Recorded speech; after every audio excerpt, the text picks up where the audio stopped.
অনেক দিন ধরে বিরিয়ানি খাওয়ার ইচ্ছা হচ্ছিল, তাই আজকে বিরিয়ানি করা হচ্ছে ঘরেতে।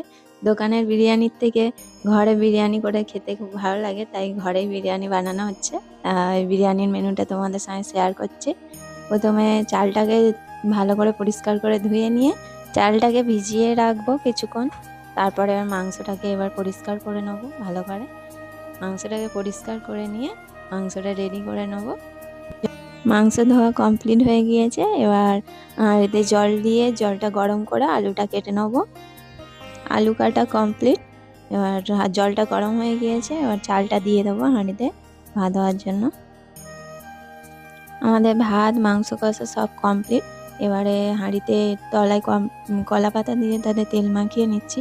কলা পাতাটা দিয়েছি কারণ হাঁড়িতে নিচে যাতে না ধরে যায় ওর তারে, আর ওদের একটু তেল মাখিয়ে নিয়েছি। ভাতটা নিচে দিলে ধরবে না, আর কলা পাতার একটা সেন্ট আছে, ভাতে খুব সুন্দর একটা সেন্ট পাওয়া যায়।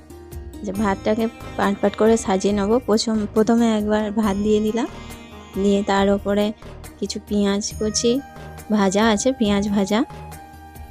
এবারে দেবো চিকেনটা দেওয়া হয়ে গেলে দেবো বিরিয়ানি মশলা, তারপরে এবারে দেবো মিঠা আতর, গোলাপ জল, তারপর কিছুটা লবণ দিয়ে আবার সাদা ভাত দিয়ে চাপা দিয়ে দিও। এবার কিছুক্ষণের জন্য গ্যাসে লো ফ্লেমে বসিয়ে রেখে দেবো। তারপরে বিরিয়ানি হয়ে যাওয়ার পর তোমাদের সঙ্গে দেখা হবে। আমার ভিডিওটা কেমন লাগলো আপনারা কমেন্টে জানাবেন। যারা যারা এখনো অবধি সাবস্ক্রাইব করোনি তারা সাবস্ক্রাইবটা করে দিও, আর এইভাবে আমাদের পাশে থেকো যাতে আরো নতুন নতুন ভিডিও আনতে পারি। চলো দেখা হচ্ছে নতুন কিছু আর নতুন ভিডিও নিয়ে।